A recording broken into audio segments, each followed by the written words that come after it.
Buenos días con todos.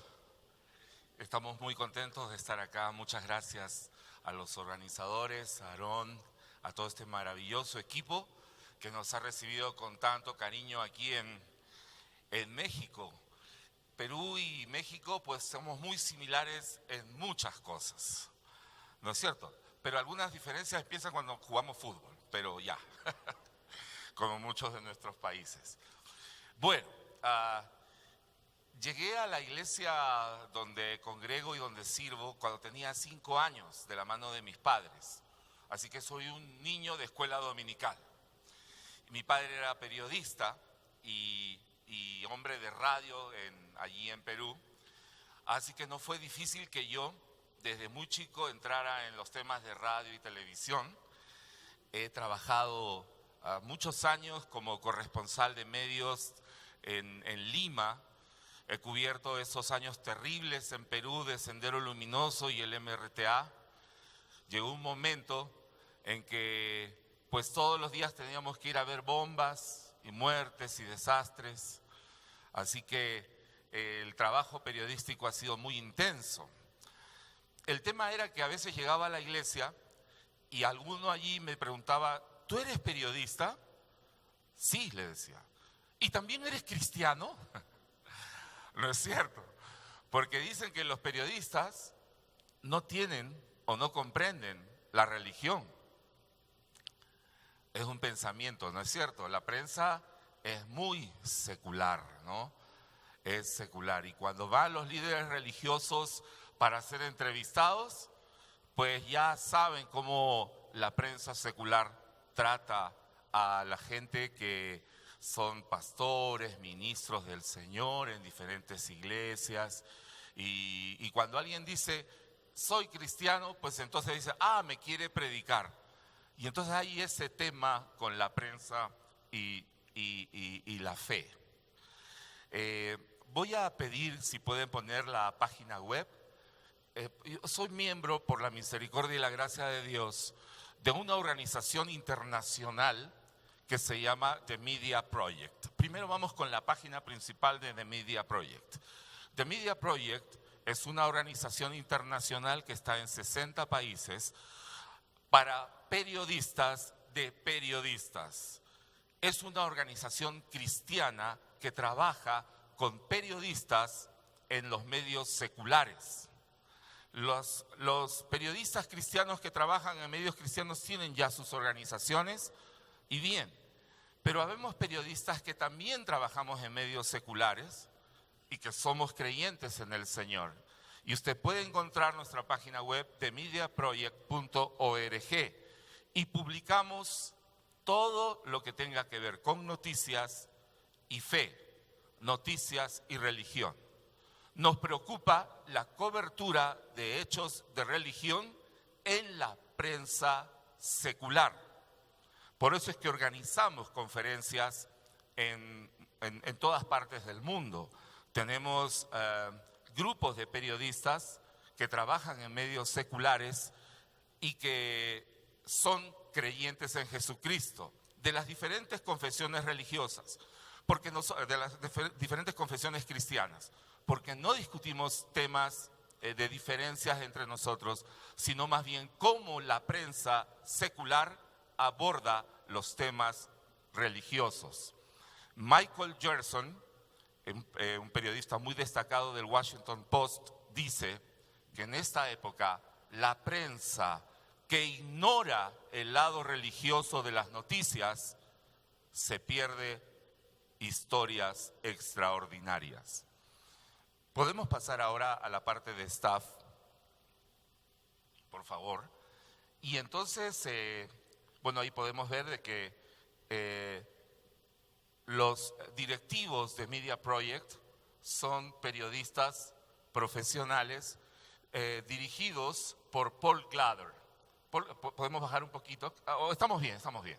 Paul Glader es el director de estudios del King's College en Nueva York.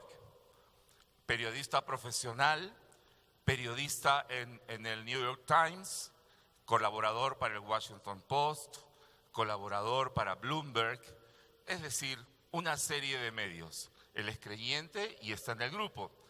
Hay un servidor, Jennifer Arul, es periodista en el norte de India, directora del principal noticiero en esa parte del mundo. Emeka Isese, él vive en Lagos, Nigeria, y es director de The Guardian, el mayor periódico en Nigeria.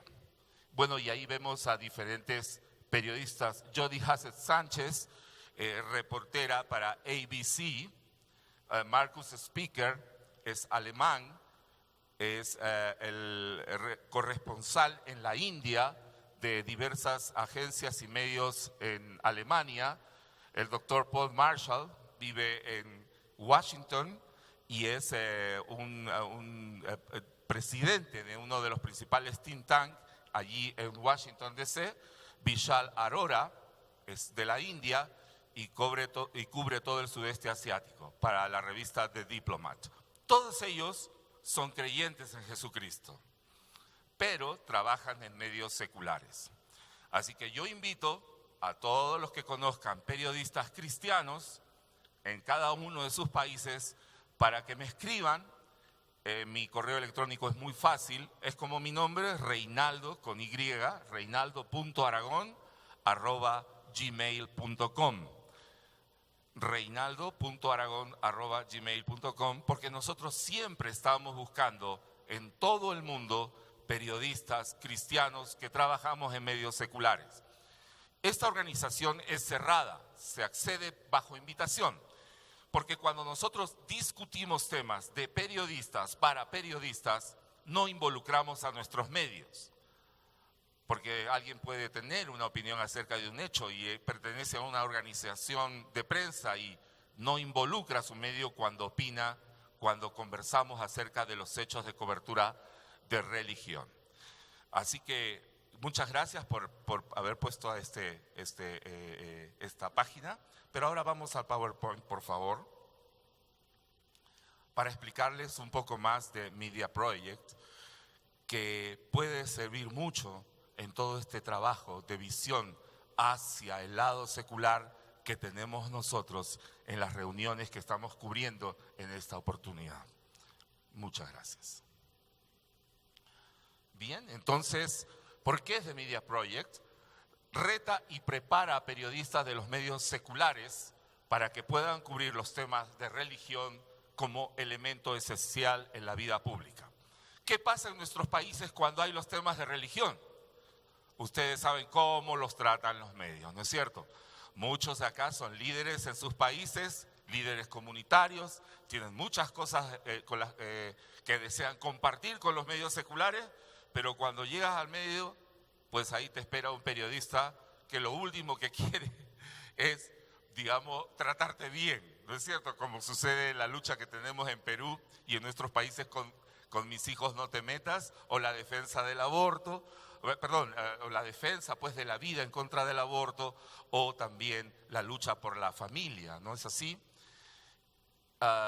El objetivo es que queremos que llegue el día cuando ningún periodista siquiera pensaría en cubrir un evento sin tomar en cuenta el factor religioso en las noticias. Trabajamos para este cambio en la cultura de los medios, para que no excluyan la religión como parte importante de las noticias. Servimos como The Media Project a dos distintos pero coincidentes públicos. Primero es el de periodistas, profesores, estudiantes de periodismo, y el nicho único es servir a periodistas cristianos que trabajan en los medios dominantes y apoyarlos a hacer el trabajo de prensa desde el contexto, desde nuestra sustancia de fe. Empecé con esto que había escuchado alguna vez cuando empezaba mi trabajo periodístico y me preguntaron, ¿eres cristiano? Sí. ¿Y eres periodista siendo cristiano?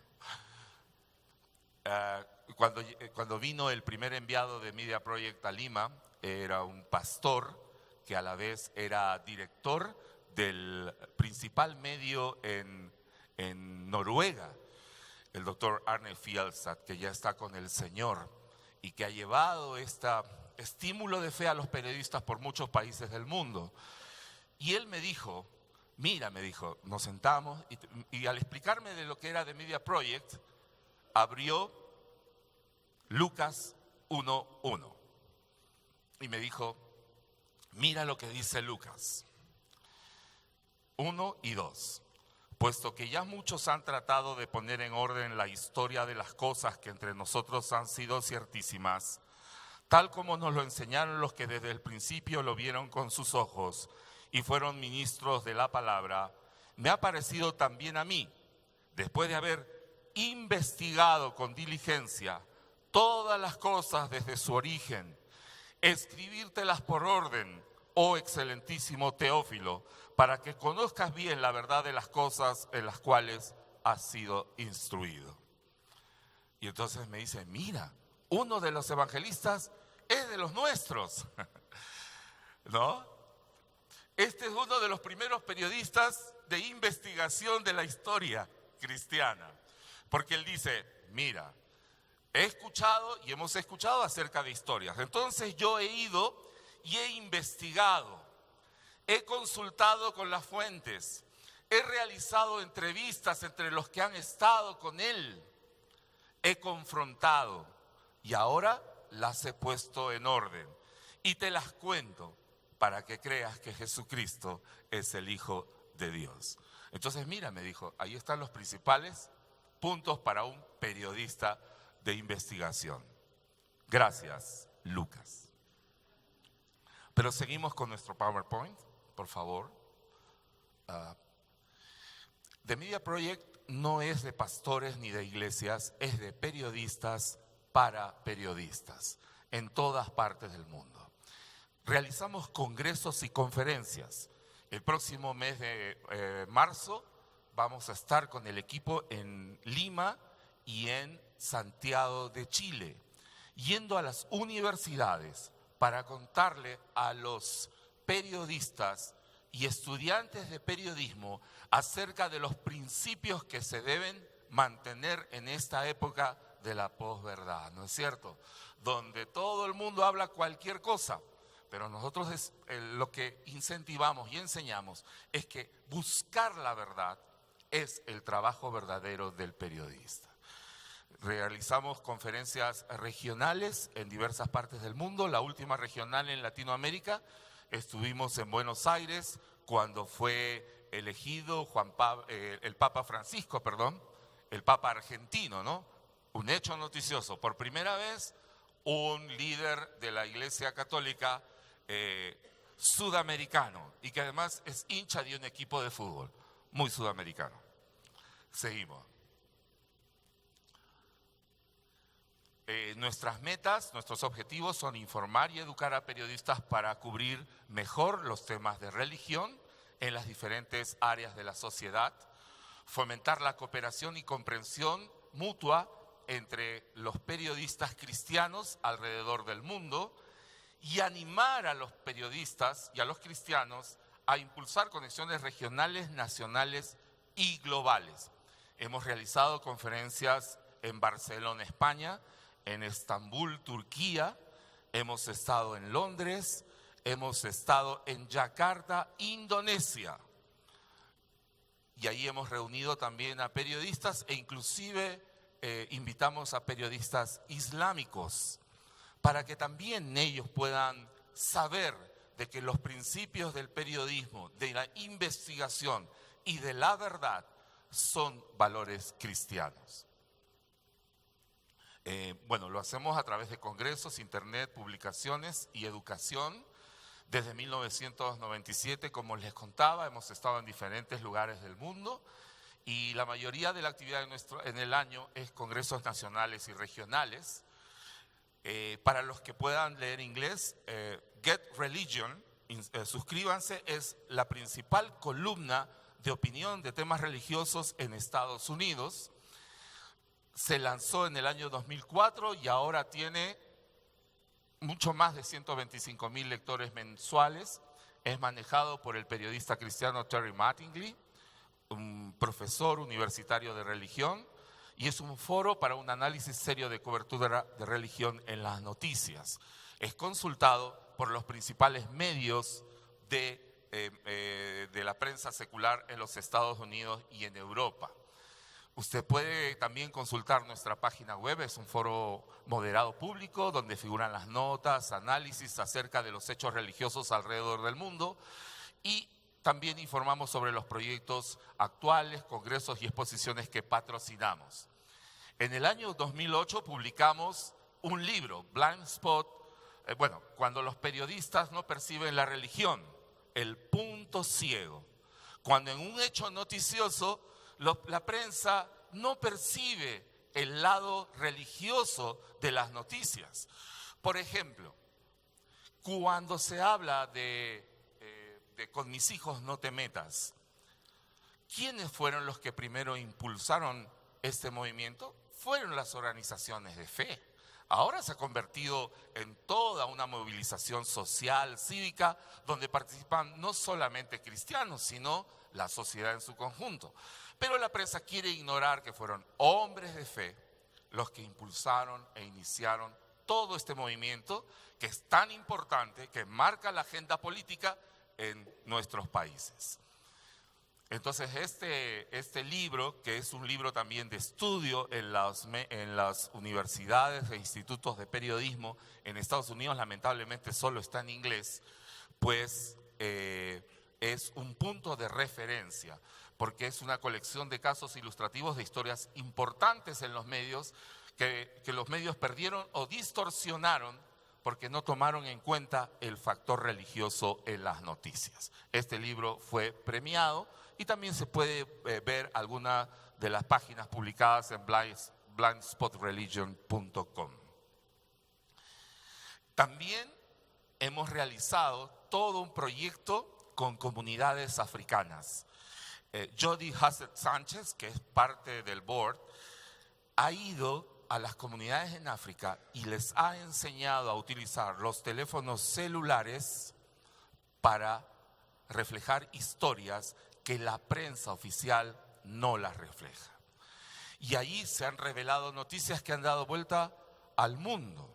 Por ejemplo, la mutilación que sufren las niñas en muchas comunidades en el África, en sus órganos sexuales. Y entonces, como ningún periodista puede acceder al lugar, porque sería fácilmente identificado en estas comunidades, la mayoría musulmanas, pues ellos mismos han realizado la cobertura de estos hechos y otros. Este es un proyecto premiado y auspiciado por The Media Project. También, realizamos seminarios y estudiantes jóvenes cristianos que buscan trabajar en medios seculares vienen por un semestre a la ciudad de Washington, y The Media Project les ayuda a entrar en contacto con los principales medios en Estados Unidos. También tenemos Facebook, Twitter, podcast y el blog Get Religion, que se publica semanalmente. Si ustedes me escriben, les di mi nombre, pues yo les puedo suscribir en 300 palabras, que es un boletín mensual donde nosotros damos cuenta de los principales hechos noticiosos en temas de religión. Constantemente estamos buscando temas, así que animamos a todos los periodistas y a los que conocen a periodistas a que les cuenten acerca de The Media Project, y les invitamos a comunicarnos sus ideas. Repito, Lucas dice: me ha parecido también a mí, después de haber investigado con diligencia todas las cosas desde su origen, escribírtelas por orden, oh excelentísimo Teófilo, para que conozcas bien la verdad de las cosas en las cuales has sido instruido. Los periodistas cristianos y los periodistas estamos por la verdad, porque la verdad es Jesucristo. Gracias. Buenos días.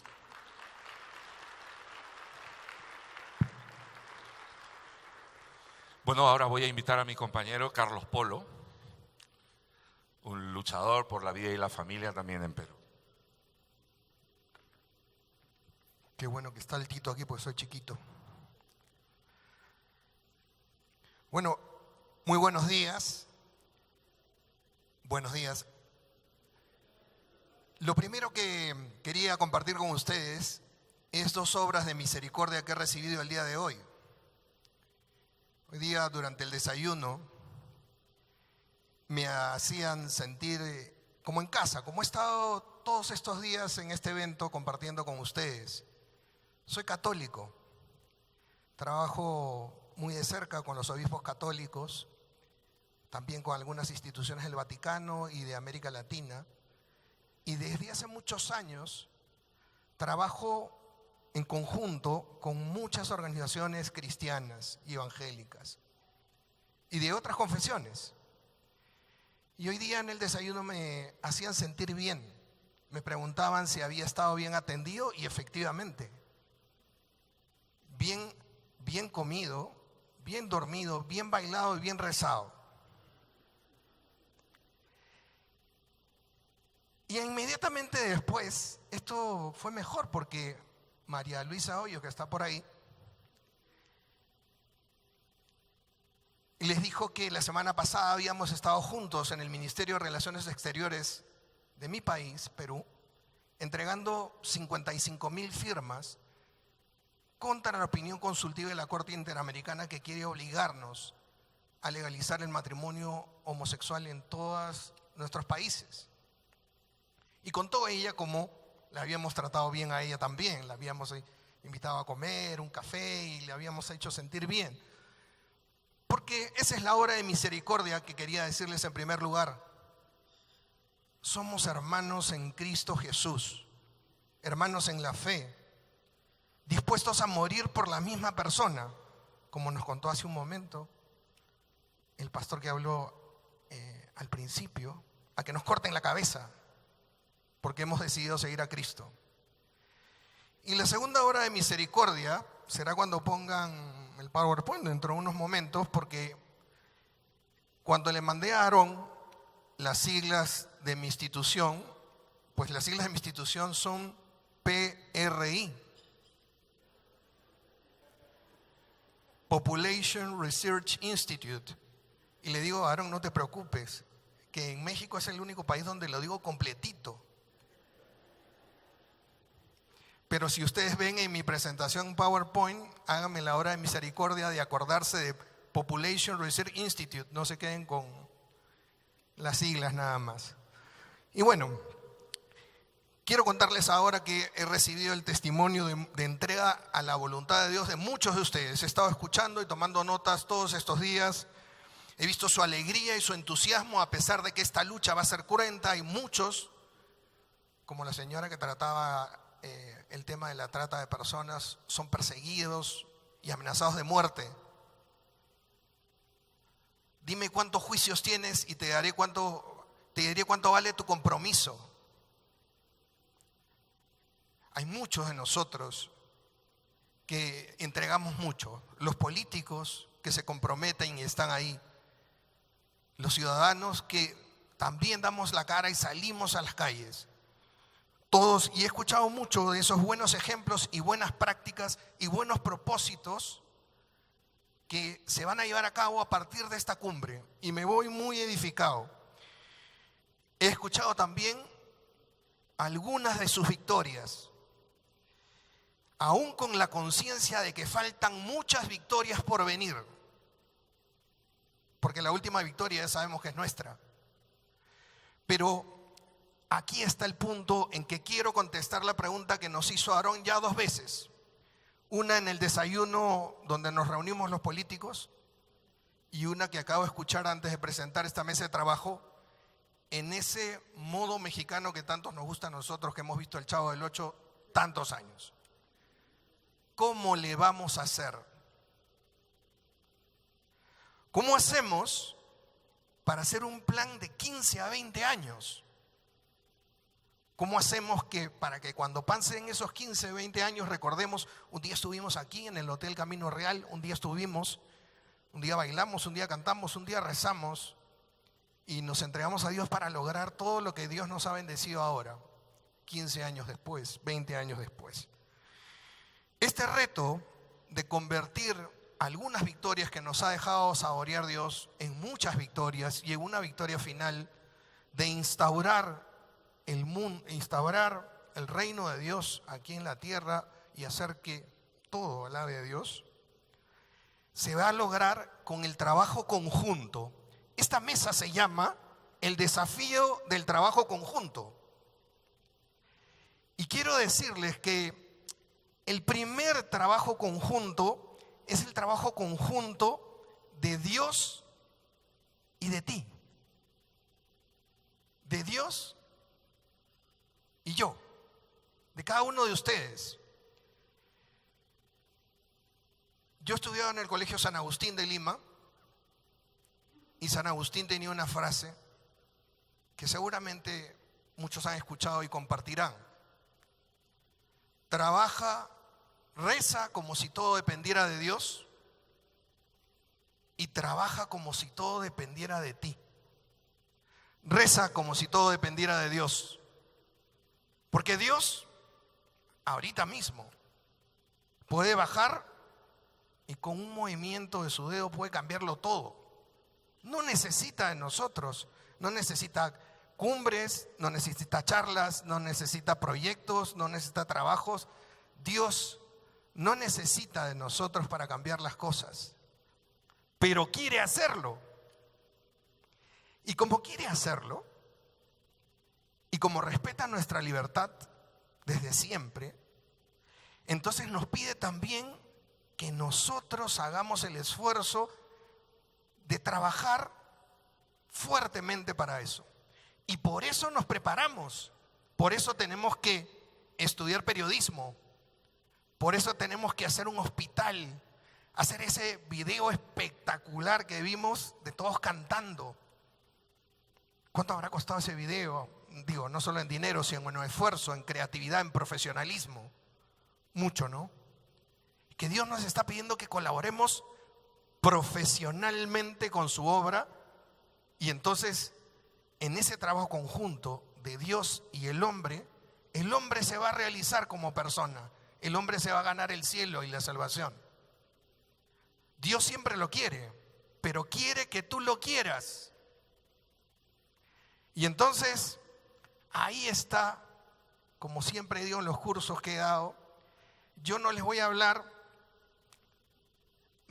de a Dios rogando, porque a Dios rogando lo hacemos desde que amanecemos, como hoy día a las 7 de la mañana. Y una señora brasilera nos hizo rezar y cantar. Rezamos, pero a partir de que rezamos comenzamos a trabajar con el mazo dando. Las consideraciones que voy a decirles a partir de ahora son a este nivel, con el mazo dando. Y también a ese nivel hay trabajo conjunto. Trabajo conjunto, como ya decíamos, de cristianos, católicos y de otras confesiones que quieren promover la vida y la familia y aquellos temas básicos, fundamentales para el ser humano. Trabajo conjunto de políticos, de autoridades, de aquellos que se han ganado el derecho de ser representados y Dios lo ha bendecido con eso, y también ciudadanos de a pie.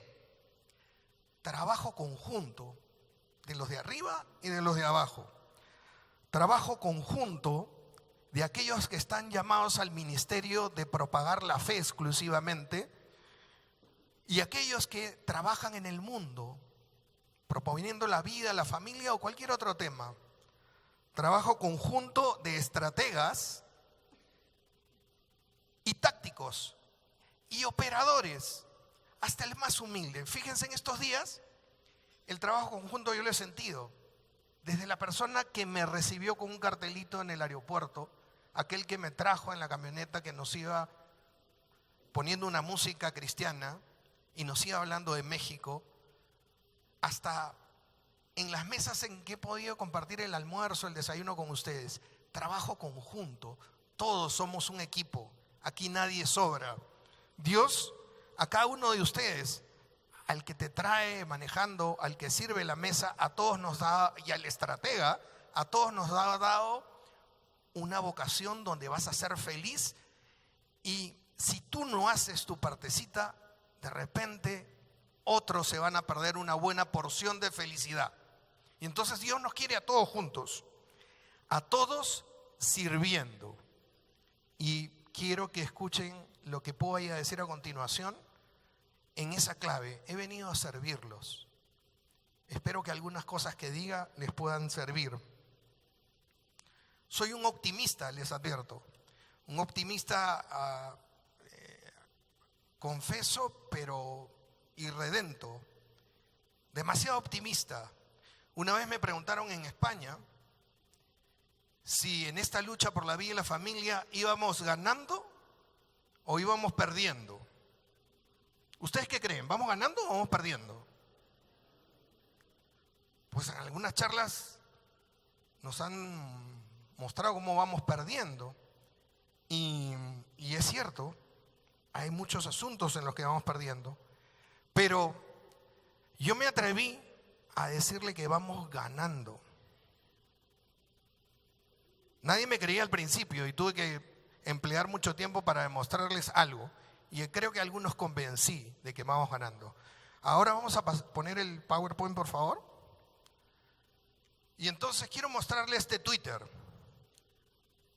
para tratarlos de convencer de que vamos ganando. Es un Twitter que ven de nuestro amigo George Soros, ¿no? Acá está la traducción. Una narrativa falsa ha echado raíces en América Latina y está amenazando los derechos de las personas LGTBI y de las mujeres. Una narrativa falsa, una mentira. Todos ustedes son unos mentirosos, claro, para George Soros, ¿no? Y en su Twitter cita, debajo de esta foto, un artículo escrito por uno de sus editores, Michel Gallo, que se titula "La ideología de género es una ficción que podría causar un daño real". O sea, esta tontería que les están diciendo de la ideología de género que no existe, ya saben cuál es la fuente de ese discurso, porque lo hemos escuchado en todos nuestros países. La ideología de género no existe. Es una ficción, pero está causando un daño real a estas pobres personas LGTBI y a tantas otras personas, ¿no?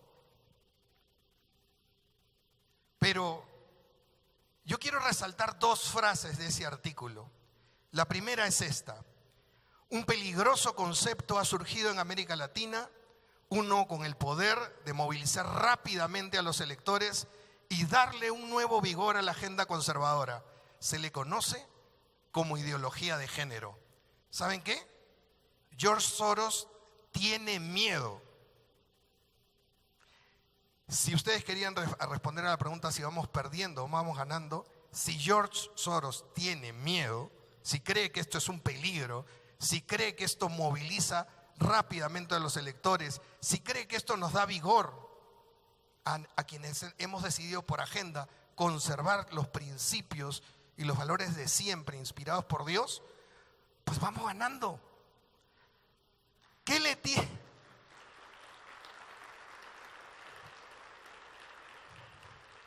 ¿A qué le tiene miedo George Soros? Regresamos al PowerPoint, por favor.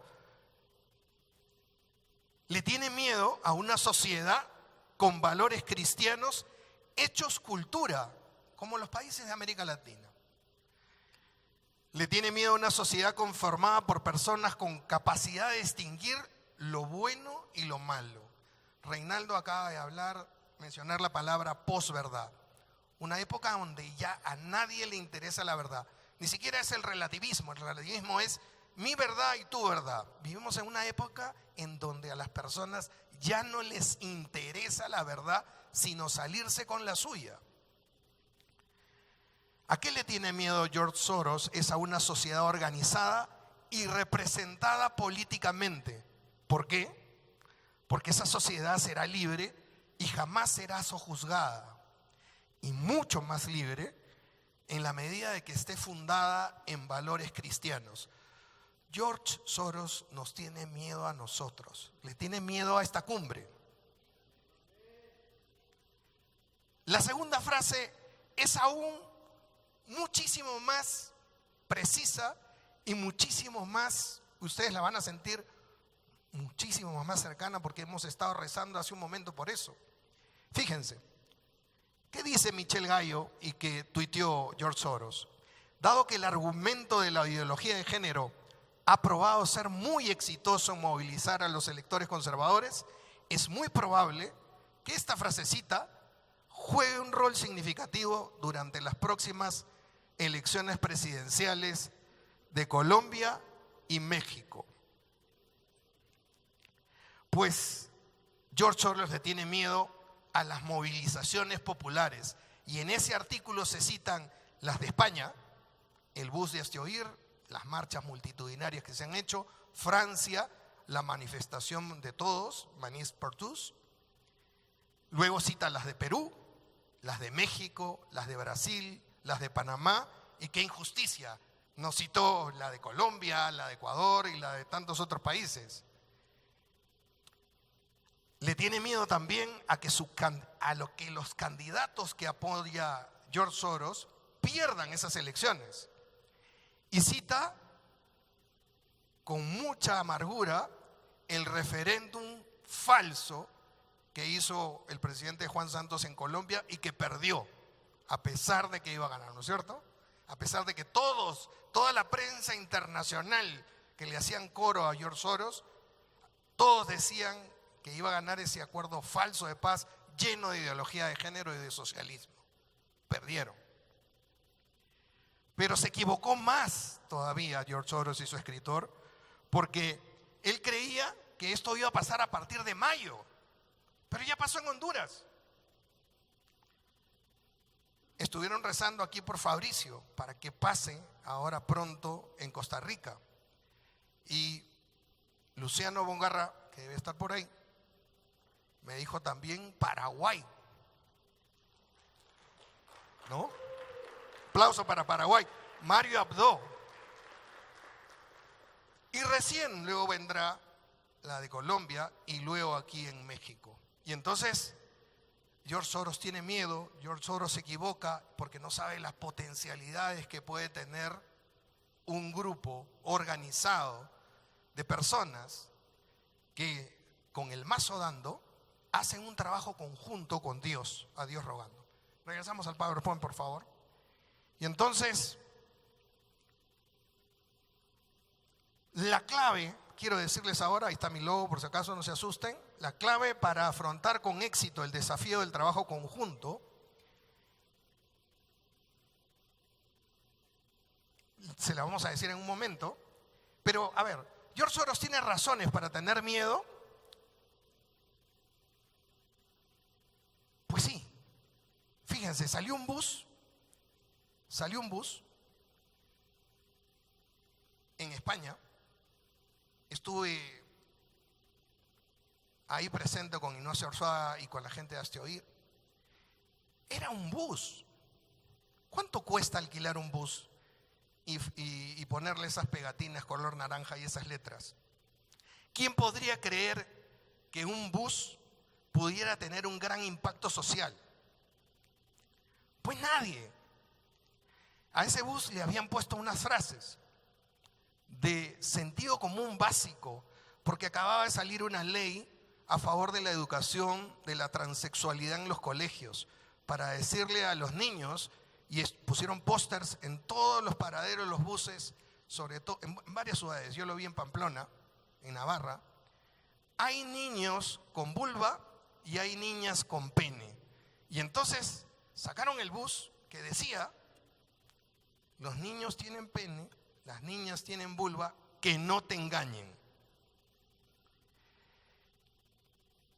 Y creo que deben haber subido las acciones de todas las empresas que hacen publicidad en bus en España. Nadie se esperaba que este bus ingrese al tuétano de todos los españoles. De hecho, en los meses siguientes a los que salió el bus, después de marzo del 2017, pues toda la publicidad de España, habían unos sándwiches que eran de queso y de jamón, y decían: el verdadero sándwich es de queso y jamón, que no te engañen. Había una publicidad de un gobierno de una de las autonomías, unas regiones de España que querían no sé qué hacer con su población, y la mejor idea que se les ocurrió es sacar un bus. porque el bus se había metido en la cabeza de toda la gente.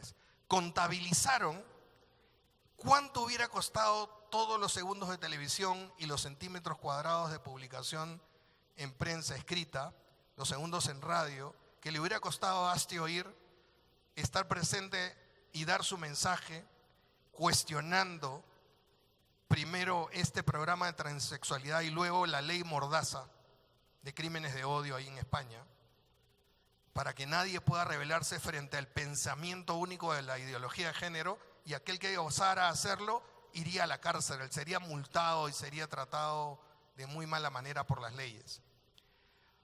Pues superaba los 60 millones de euros. No se había gastado, pero ni la centésima parte de eso. Muchísimo menos dinero. Y entonces, Soros sí tiene razones para tener miedo, porque esto es la piedra de David contra Goliat.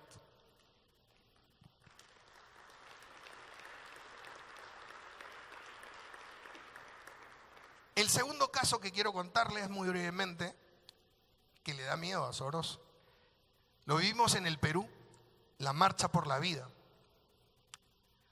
Quiero decirles con toda humildad y sinceridad que desde el 2007 exactamente al 2012 salían una serie de organizaciones pro vida en Lima que lo decían realmente mal.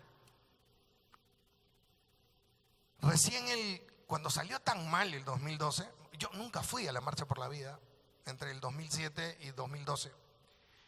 El 2012 lo hicieron en una ciudad, el puerto que es pegado al Perú, en el Callao, no en Lima, en unas calles que nadie se enteró, nunca fue. En esos años no hubo nada de cobertura política, de cobertura mediática y menos impacto político. Las únicas menciones que hubo alguna vez fue de periodistas de izquierda, estos que Reinaldo dice que nos tratan mal, y es así, diciendo que en vez de, si eran 10.000 personas más o menos, decían que habíamos sido 200. Y entonces, el 2013 tenía que ser algo diferente. El 2012, cuando nos juntábamos con el padre Luis Gaspar, que me llamó a formar un equipo de estrategia, 4 o 5 personas, me preguntó mi parecer y me dijo que cómo debía cambiar. Y yo le dije, mire, 2 condiciones, padre, para trabajar en esto. La primera, esto tiene que ser un evento político. Si no es un evento político, usted ya tiene la procesión del Señor de los Milagros, que es una procesión y una devoción muy grande ahí en Lima, que saca miles de personas a la gente, que es de tipo religioso. Ya tiene eso. Esto tiene que ser un evento político que comience el 2013 y termine el 2016, época de las elecciones. Y tiene, la segunda condición que le dije es, nunca más haga un evento de este tipo y saque fotos de niños abortados. Esto es contraproducente. Tiene las características de protesta, tiene las características de mensaje de la Marcha por la Vida en Estados Unidos, que es muy buena para Estados Unidos y es muy exitosa. Ustedes ya lo han visto este último año. Pero en el Perú daba un mensaje totalmente contraproducente. La Marcha por la Vida, le dije al padre, tiene que ser una fiesta. Y el video que han visto del hospital de los niños con cáncer me exime de mayor comentario. Conversaba con algunos comunicadores, con algunas personas del mundo artístico, y me decía, nadie se quiere ir de una fiesta. Tiene que ser una fiesta además, porque si es un evento político, tiene que haber muchos jóvenes bailando y cantando. Porque el político que ve jóvenes, ve futuro, ve votos, saliva. Y entonces eso es lo que queríamos, dar un fuerte impacto mediático y también un fuerte impacto político. Luego vamos a hablar un poquito más de las características de este segundo evento, al que seguramente, este tipo de eventos que ahora hay, felizmente, y doy gracias, en muchos países, y a los que George Soros le tiene miedo. Y el tercero, que quiero citar porque lo conocemos mejor, es el que voy a mostrar ahorita, porque me olvidé que era yo. Con mis hijos no te metas. Con mis hijos no te metas, yo le decía a Cristian, en este ambiente de fraternidad en la fe, ha superado la marcha por la vida en algunos puntos que me parecen importantes. Yo creo que con mis hijos no te metas tiene un eslogan que te parte en dos.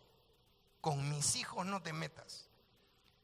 Pues si hay algo importante para el latinoamericano y para el peruano sobre todo, pero creo que esto se vive en todos los países de América Latina, son sus hijos. Quítame el dinero con impuestos, quítame la casa, quítame la cuenta del banco, dame inflación, quítame la seguridad, pero con mis hijos no te metas. Hablamos con Cristian y hasta hace 3 años más o menos, ¿no, Cristian? La palabra género era aceptada por todos, por toda la opinión pública y todos los partidos políticos, por toda la sociedad.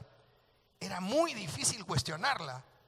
Yo me acuerdo que los obispos católicos sacaron un folleto en 1996 o 97, si mal no me acuerdo, reeditado después en el Vaticano, la ideología de género, sus peligros y alcances. Pues tuvo 0 impacto político, lo leímos algunos cuantos. Hasta hace 3 años, género era algo bien visto. Pues gracias a esa enorme manifestación que ven ahí, con estos 2 colores que significan mucho, significan que el diseño original de Dios es hombre y mujer y todo el mundo lo reconoce con esos 2 colores. Con esas manifestaciones en contra del currículum escolar tan bulliciosas como la marcha o más, le dijimos a toda la sociedad que género era una mala palabra. Y hoy día, gracias a este esfuerzo, en mi país por lo menos, y en los sitios que se ha replicado, ahora Cristian ha tenido el buen tino de hacer una organización de América Latina con todos los grupos de Con mis hijos no te metas, y somos como unos 10, me parece, ¿no? Algunos están por aquí. Género es una mala palabra, y cada vez que se dice género ahora se prenden unas luces de alerta. Te habían dicho que género eran 2 chicos que se quieren, que se agarran de la mano y quieren ver el sunset mirando el mar. No, género ni siquiera es LGTBI. Género es de la A hasta la Z. Género es el vale todo sexual. Y entonces, claro, ya la gente común dice, voy a prestar atención a lo que me digan después. A esto le tiene miedo George Soros, a que se sepa la verdad y a que sus mentiras sean expuestas. Y esto es un trabajo conjunto de mucha gente profesional que esperamos ahora darles algunas pautas en los minutos que quedan. ¿Se me acabó la pila, creo? Ahí está. Y entonces, déjenme presentarles un video de 1 minuto y medio acerca del bus de Hazte Oír.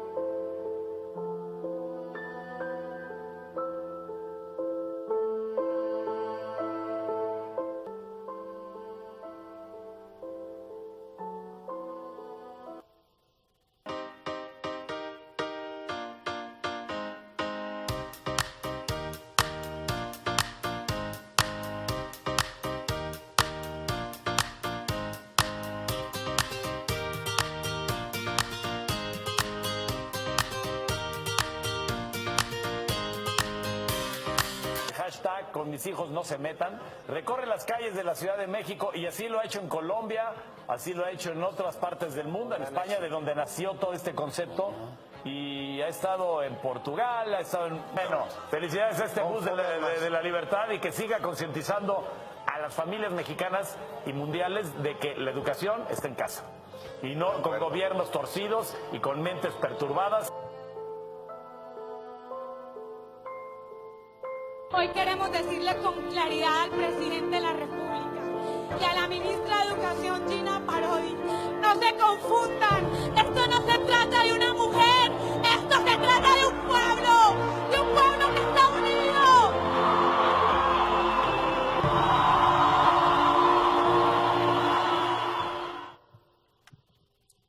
Me tocó un aplauso para los colombianos. Para los colombianos. Me tocó la suerte con Population Research Institute, algunos de los miembros del staff, de hacer un trabajo especial para Hazte-Oír, que es organizar un comité de estrategia, porque el éxito del bus los sorprendió. Y día a día tenían que tomar decisiones estratégicas. Me tenía que levantar 2, 3 de la mañana en el Perú y a veces ir una semana para Madrid para participar de este trabajo permanente de estrategia. Tenemos un modelo que aplicamos para su institución para que ellos pudieran seguir. Quien haya seguido la campaña del bus se habrá dado cuenta que detuvieron el bus, les hicieron juicio, les tiraron piedras, les tiraron huevos, les tiraron ketchup, les tiraron de todo.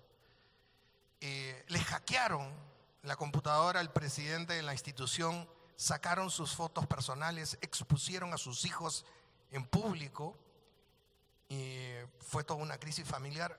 Esto es una guerra cultural, pero es una guerra. Nos tocó ayudar en todo eso a trasladar know-how para tomar decisiones estratégicas en tiempo, en forma, en oportunidad. Quiero mostrarles ahora también rápidamente un segundo video, que es el video de la Marcha por la Vida. A ver si me ayuda. Perdón. Ese es. ¿Puedes soltar el video, por favor?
La última frase de la canción dice que hay que compartirlo todo y no hay diferencias de raza ni de religión para defender la vida. Es el primer derecho. Sigamos rápidamente con el PowerPoint y entonces quiero decirles que en este trabajo conjunto quería recalcar de que yo escuchaba aquí que queremos que nuestros políticos cristianos ganen las elecciones. Quiero más bien trasladar el énfasis hacia esta idea.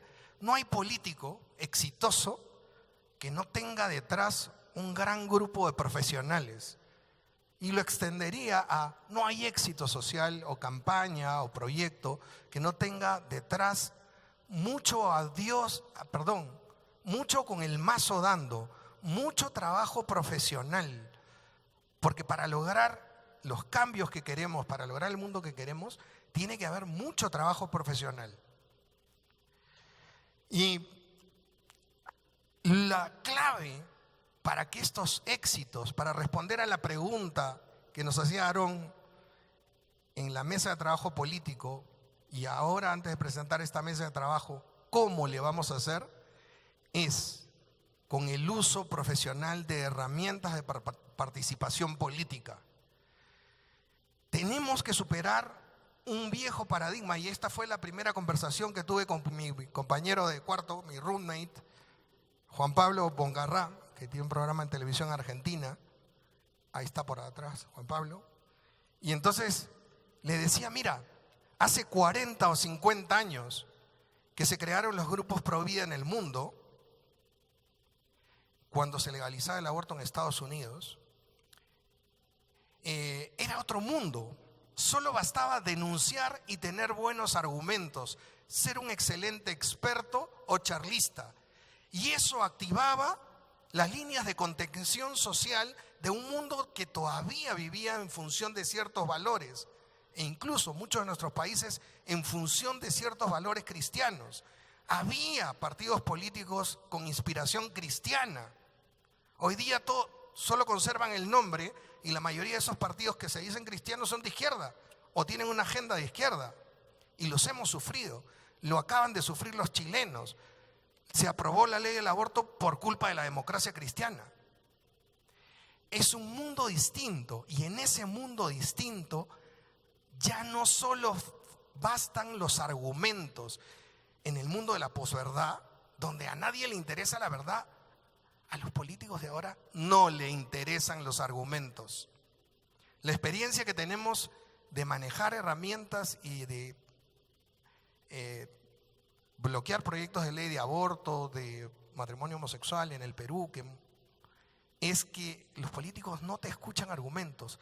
Los políticos tienen que sentir la presión. Esas son herramientas de participación política. Hay que aprenderlas. Hablamos, me decía Juan Pablo, es como hablar japonés y castellano. Los políticos hablan japonés y no hablan castellano. Si yo les hablo en castellano, no me van a entender. El idioma de los argumentos fue hace 40 o 50 años. Hoy día el idioma es la presión. Y la presión no es solamente obligar a alguien contra su voluntad a hacer algo malo. La presión puede ser persuasiva, hacer que cambien su conjunto de creencias, entender el interés de los políticos y decirles que su interés se va a cumplir mejor si el mío también se cumple. Y así hemos trabajado con mucho éxito en muchos escenarios en varios países de América Latina. La siguiente, a ver, vamos a ir a la siguiente para ir terminando.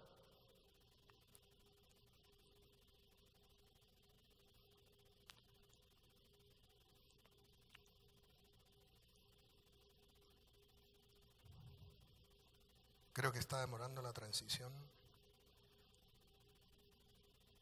Si queremos cambiar el mundo, ya dijimos, sumar esfuerzos es vital. Nadie sobra. Nadie podrá hacerlo solo. Lo he escuchado ayer, lo he escuchado varias veces en estos días. Cada uno va a aportar desde su experiencia. Population Research Institute tiene 28 años de experiencia y hemos transformado las lecciones aprendidas en herramientas de participación ciudadana. ¿Cuál es nuestra misión? ¿Por qué decía al principio que tomen esto en clave de servicio? Yo trabajo a tiempo completo desde hace 15 años desarrollando herramientas para potenciar otras instituciones que también quieran construir la cultura de la vida. Nunca es la política de nuestra institución ir a decirles a ustedes qué es lo que tienen que hacer. Eso lo decían ustedes. Nuestra ayuda consiste en ayudarlos a darles herramientas que puedan servirles para hacer mejor lo que ustedes decidan. Desde hace 10 años estamos compartiendo todo este know-how con otras organizaciones. Este es un curso que dimos ya 2 veces en los 2 Summers School de Citizen Go en Madrid, uno en Málaga y otro en Madrid. Hemos dado más de 60 cursos de capacitación a más de 1.800 líderes de las principales instituciones en 18 países de América Latina, América del Norte también y Europa.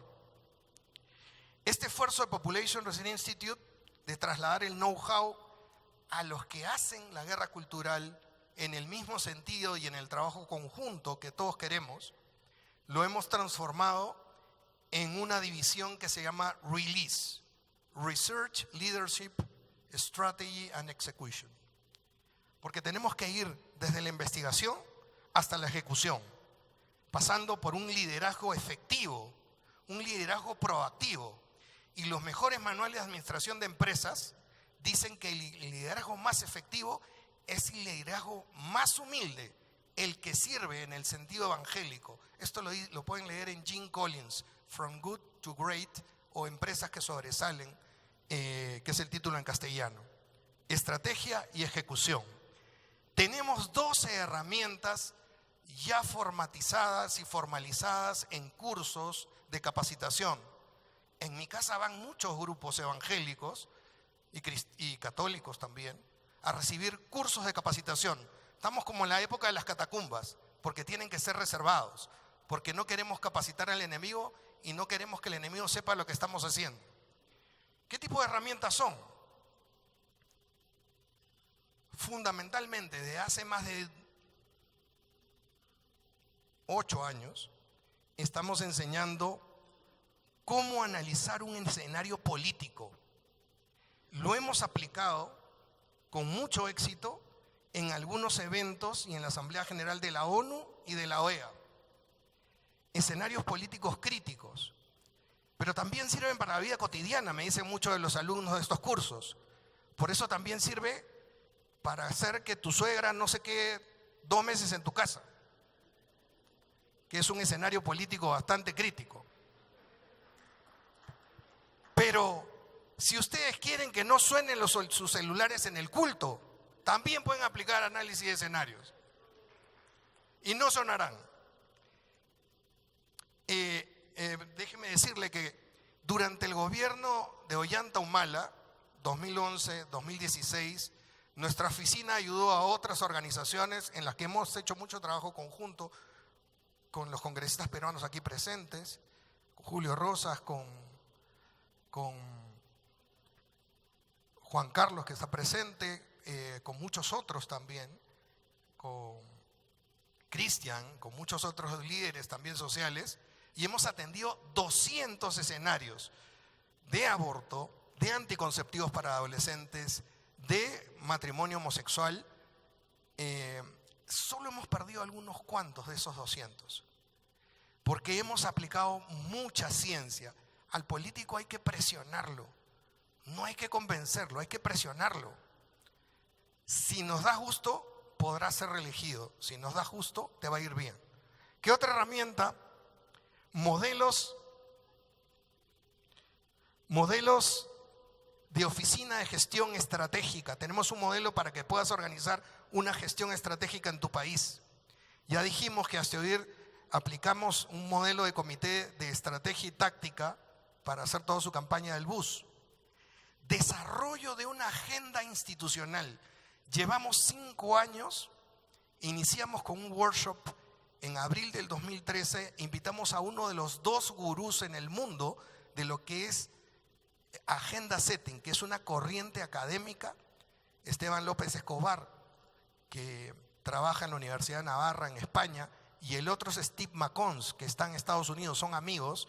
Ellos nos ofrecieron su asesoría para entender esta situación que seguramente ustedes la han vivido. ¿Cuál es la agenda abortista en mi país? ¿Cuál es la agenda de los grupos abortistas en mi país? Y de repente la dicen. ¿Cuál es la agenda de los grupos LGTB en mi país? Y de repente encuentran los puntos. ¿Cuál es la agenda de los grupos pro vida en mi país? ¿Cuál es la agenda de los grupos pro familia en mi país? Y casi siempre hay un silencio. Fundamentalmente porque no entendíamos ¿Qué cosa era el concepto de agenda? ¿Qué cosa era el concepto de agenda pública? ¿Cuál es mi agenda institucional? ¿Cuáles son los procesos para que lo que me importa a mí pueda ser importante para el resto de la sociedad? ¿Y cuáles son los medios para lograr hacerlo? ¿Los medios saben cuáles son? Los productos que hemos mostrado.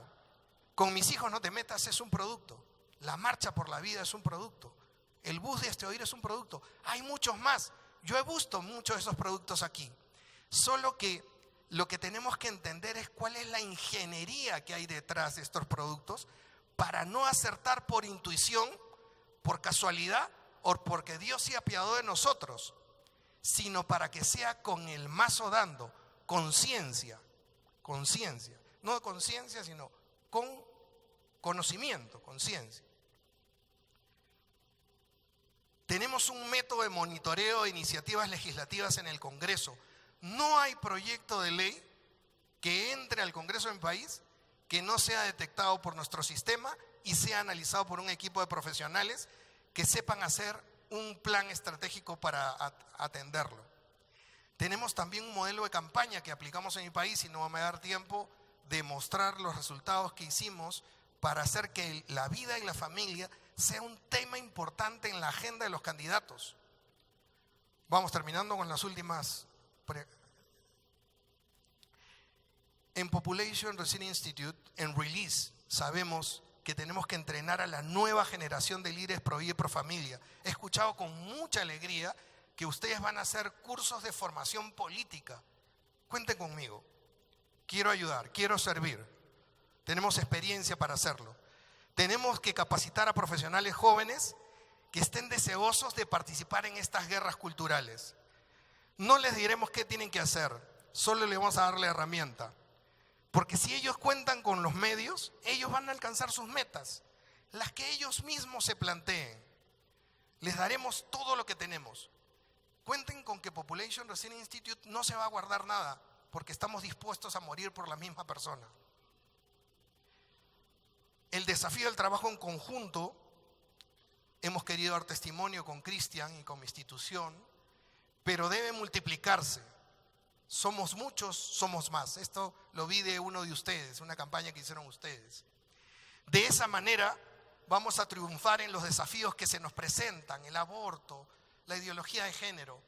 De esa manera vamos a crear plataformas ciudadanas que hagan temblar de miedo a Soros y a tantos otros malvados en este mundo, por su gran impacto político, social y cultural.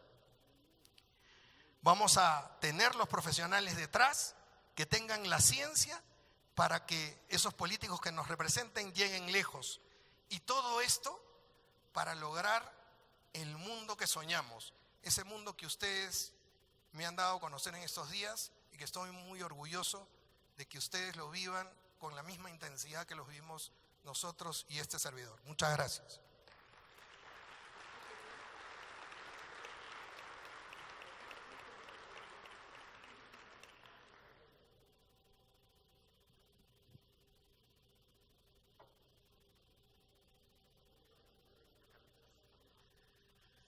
Muy buenos días, buenas tardes con todos. Qué bueno estar aquí y ver lo que está pasando en el mundo y el despertar de la defensa de la vida y la familia. El día de ayer mostré 2 videos de 1 minuto y medio cada uno. Hoy les quiero mostrar otros videos, un poco para ilustrar las batallas que se han venido desarrollando. Pero un poco me gustaría complementar lo que habló Carlos Polo. Cuando el diputado inglés William Wilberforce se determina en su corazón erradicar el comercio de esclavos en Inglaterra y enfrentarse a lo mismo, la época de la posverdad, porque la época de la posverdad no es un fenómeno nuevo, es un fenómeno cíclico. Siempre han sido los mismos argumentos. En la época china decían, hay que abolir el hombre antiguo. Y ponían la cruz, la estrella de David, la religión, el hombre antiguo, el nuevo hombre. Y en esa época de la posverdad, también se decía que nuestro prójimo negro tenía menos valor, es más, ni siquiera era humano, y así se justificaba el comercio de esclavos.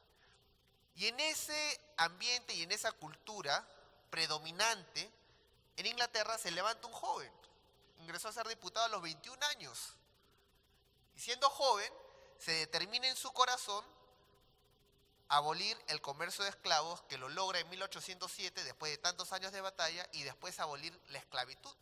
Viaja después a Rusia, a Francia, para hacer el mismo lobby contra la esclavitud. Sin embargo, cuando él inicia la batalla, muchos se lo opusieron, y él, que era una persona que contaba con recursos económicos, publicó una carta que marcó el eje de todo su desarrollo político de impacto para acabar con el comercio de esclavos. Y en esta carta dijo: he resuelto comprometerme en 2 puntos concretos. Número 1, abolir el comercio de esclavos y la esclavitud de todo el Reino Unido y del mundo. Y número 2, cambiar la cultura a una cultura cristiana que valore a su prójimo como a sí mismo. Cuando le hicieron las preguntas a Wilberforce por qué puso el primer objetivo, se le entiende porque es diputado, es político, pero por qué el segundo objetivo, que era cambiar la cultura inglesa a la cultura cristiana que valorice al prójimo como a sí mismo. Y él explicó y dijo: de nada sirve cambiar la ley hoy que se logre abolir el comercio de esclavos de Inglaterra si en la cultura inglesa aún se acepta como normal. Y por último, comprarían esclavos de Francia y de ahí los traen por inmigraciones y la cosa sigue como siempre. Entonces la batalla no es únicamente política, como no lo fue en esa época, es plenamente cultural.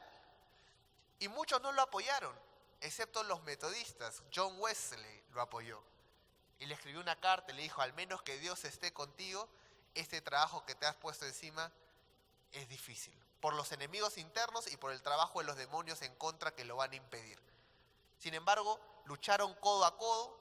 El Papa había sacado en el edicto del siglo XVI y XVII el pedido que excomulgaba a quienes estarían involucrados en el comercio de esclavos, y otra vez en esa época hubo una sintonía entre diferentes actores para abolir el comercio y abolir la esclavitud. Y se luchó para que la población, ojo, reconozca el valor absoluto del ser humano.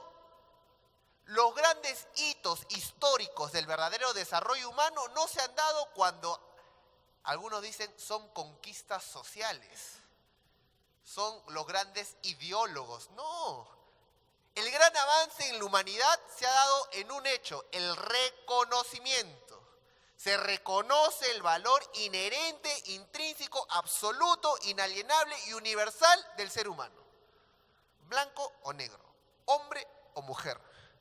Se reconoce a la familia como ese elemento natural, porque antecede la creación del Estado, antecede la creación de la Iglesia, antecede las instituciones jurídicas. La primera institución, hombre y mujer se juntan y tienen la capacidad de procrear. Sin embargo, hoy en día vivimos no solo el ataque político, que son las leyes. Ese es el fenómeno posterior. El primer ataque que hemos vivido y sufrido en Latinoamérica y en el mundo es el ataque cultural, donde se pretende que la iglesia cristiana o los cristianos tengan temor y se avergüencen de lo que son y lo que creen, al grado de paralizarlos en el silencio. Y en ese sentido es importante que en esta batalla contra la mentira nosotros podamos dar testimonio de la verdad. En el video de Ñaupari, por favor, quiero poner un caso, un solo caso, que ha sido empleado para derribar estas falsas mentiras que se han utilizado muchas veces en relación a la identidad de género. Por favor.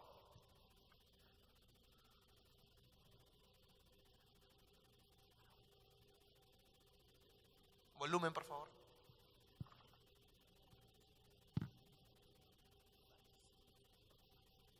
Volumen, por favor.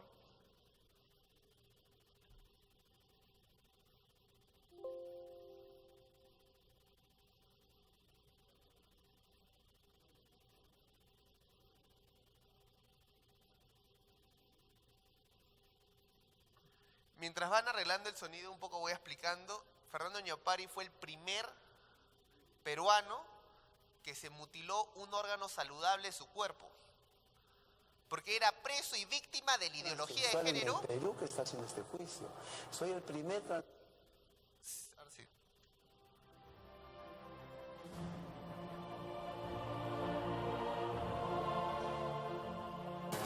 Un hombre que decidió convertirse en mujer atraviesa ahora una difícil batalla legal y es que ahora pide ser reconocido nuevamente como varón. Ha regresado al Perú con un solo objetivo: recuperar su identidad. Como mujer. Se presentó como mujer, pero aquí adentro decía, No, decía Carmen Claudia, Es que yo cambié efectivamente. todo por la legal. Yo soy el primer transexual en el Perú que está haciendo este juicio. Soy el primer transexual que obtuvo el DNI hace más de 25 años. En la actualidad, Fernando Ñaupari se siente y actúa como hombre. Sin embargo, años atrás se declaró homosexual, cambiando su fisionomía y hasta su identidad sexual por la de Claudia.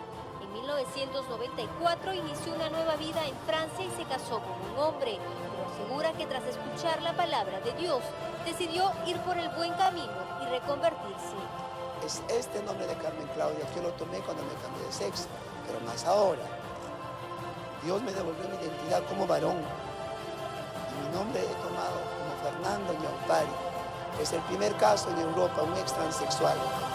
Y será el primer caso en el Perú de un ex transexual que pide su nombre como Fernando, tal y cual mis padres me inscribieron. El congresista Julio Rosa se ha comprometido a prestarle su apoyo y hacer que se respeten sus derechos. Y creo que con toda legitimidad le corresponde la defensa al derecho a la identidad y a la reorientación sexual. En el caso de él, le corresponde.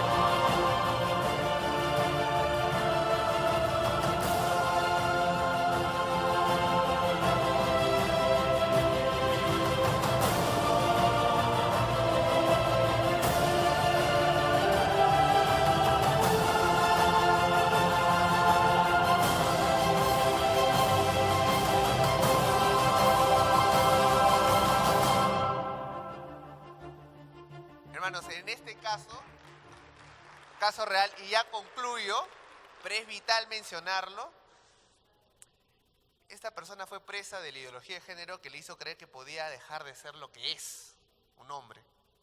Llegó al extremo de mutilarse, se casó con un francés, vivió en Francia, adquirió ciudadanía francesa, 10 años como francesa, 28 años personificando una mentira, y un día se encontró con la verdad, nombre propio, Jesucristo. Decidió cambiar su vida, recuperar su nombre, su identidad y su sexo. ¿Qué pasó en Francia? Le negaron. Lo obligaron a ir a terapias de fortalecimiento de su transexualidad.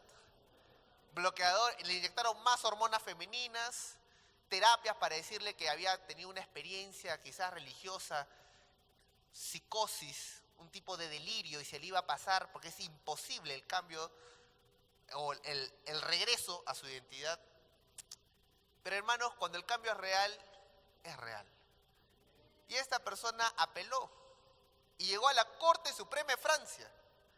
Estando en la Corte Suprema, piden los jueces la evidencia, examen genético, cromosomático, hombre, hombre. ¿Qué dice el psiquiatra? Ya no piensa como mujer, no responde. El psicólogo, las hormonas han fallado. Entonces, ante la evidencia planteada y la consistencia de un cambio genuino, decide Francia devolverle su nombre de Carmen Claudia a Fernando y su sexo de mujer a hombre en su pasaporte y su ciudadanía francesa. Y le dicen, señor Fernando, si bien usted ha recuperado su identidad, en Francia es ilegal las terapias de reorientación sexual.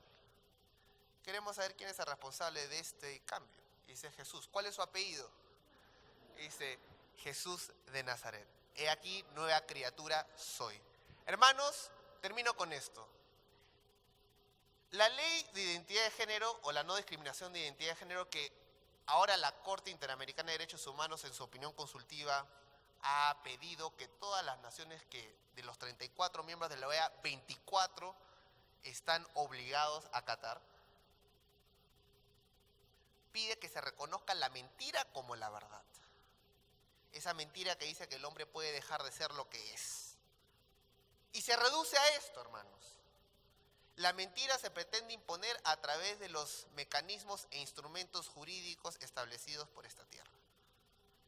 Pero escuché por ahí que hay un pueblo que no se postrará ante la mentira de este siglo, ni se amoldará a este mundo, sino que será renovado en el espíritu. Y esa es la iglesia de nuestro Señor, que no se puede doblegar porque somos la columna vertebral de la verdad, somos el estandarte y baluarte de la verdad.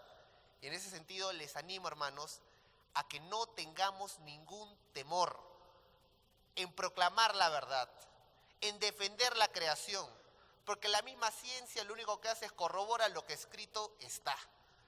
En el principio los creó hombre y mujer.